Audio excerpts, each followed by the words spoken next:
पुण्यातील पाणी कपात मागे घेण्याच्या मागणीसाठी शिवसेना कॅन्टोन्मेंट विभागाच्या वतीने भवानीपेठ क्षेत्रीय कार्यालयावर हंडा मोर्चा काढण्यात आला।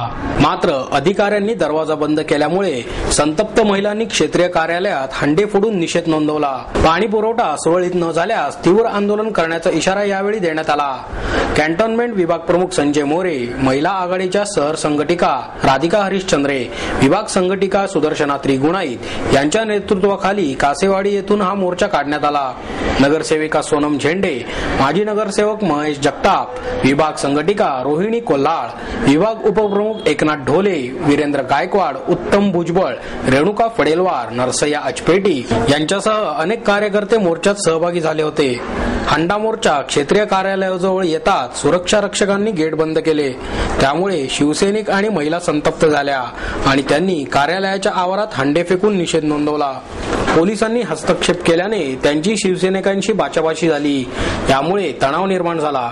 शिवसैनिकांनी घोषणा देत कार्यालयाचा परिसर दणाणून सोडला। निवेदन देण्यासाठी कार्यालयात न जाण्याचा निर्णय घेत गेटवर ठिय्या आंदोलन करण्याचा निर्णय घेण्यात आला। पाणी पुरवठा अधिकारी कार्यालयात उपस्थित नसल्याने उपअभियंता राजून मनशारामने यांनी गेटमधूनच निवेदन स्वीकारले। महिलांसाठी स्वच्छतागृह उभारण्याची मागणीही यावेळी करण्यात आली। राधिका हरिश्चंद्रे म्हणाल्या, शेतीला पाणी सोडणे आवश्यक असले तरी पिण्यासाठी पाणी अधिक महत्त्वाचे आहे। पुणे शहरात पिण्याच्या पाण्याचे भरपूर स्रोत आहेत, त्यांचा सुधारणा करण्यात महापालिका प्रशासन अपयशी ठरले आहे। शिवसेनेच्या वतीने सर्व क्षेत्रीय कार्यालयात निवेदने देण्यात येणार आहेत। मात्र तरीही पाणी कपात रद्द झाली नाही तर शिवसेनेच्या पुणे जिल्हा संपर्क प्रमुख आमदार डॉक्टर नीलम गोरे यांच्या नेतृत्वाखाली शहरात शिवसेना पद्धतीने आंदोलन छेडण्याचा इशाराही हरिश्चंद्रे यांनी यावेळी दिला।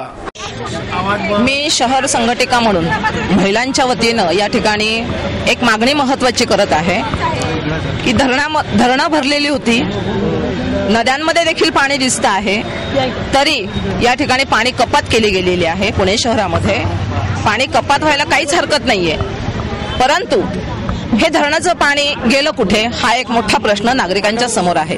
त्यामुळे आमची मागणी आहे की याची उत्तर आम्हाला मिळाली पाहिजे। शेतीला पाणी जाणं त्याच्यामध्ये काहीही गैर नाहीये, पण जनतेला पाणी प्यायला मिळणं हे देखील गरजेचं आहे, तेव्हा तो त्यांचा हक्क आहे। त्याचबरोबरीने त्यासाठी पाण्याचं नियोजन होणं अत्यंत गरजेचं आहे। पुण्यामध्ये पाण्याचा स्रोत भरपूर आहे। या पेठा थोड्याशा शहराच्या दृष्टिकोनातून नीच पातळीवरती आहेत आणि या ठिकाणी पाण्याचे स्रोत भरपूर आहेत। त्या ठिकाणी विहिरी, हातपंप यांची दुरावस्था आहे, तर त्याची सगळी व्यवस्था सरकारनं करायला हवी। नव्हे तर वेगवेगळ्या ठिकाणच्या वॉर्ड स्तरीय पद्धतीतून त्या ठिकाणी हातपंप बसवले गेले पाहिजेत, जे आहेत ते दुरुस्त केले गेले पाहिजेत आणि पाण्याचा स्रोत हा नागरिकांच्या पर्यंत पोहोचला पाहिजे, ही आमची मागणी आहे। आणि या पद्धतीने आम्ही प्रत्येक वॉर्डमध्ये, प्रत्येक क्षेत्रीय कार्यालयामध्ये या पद्धतीने आम्ही निवेदन देत आहोत, त्यांना सुचवत आहोत आणि हे आम्ही 4 दिवस करणार आहोत। त्यानंतरही जर काही सुधारणा दिसली नाही तर दिनांक 12 किंवा 13 तारखेला माननीय आमदार नीलमताई गोरे संपर्क नेत्या यांनी यापूर्वी देखील आंदोलन केलेलंच आहे। त्याच पद्धतीनं अतिशय जोरदार असं आंदोलन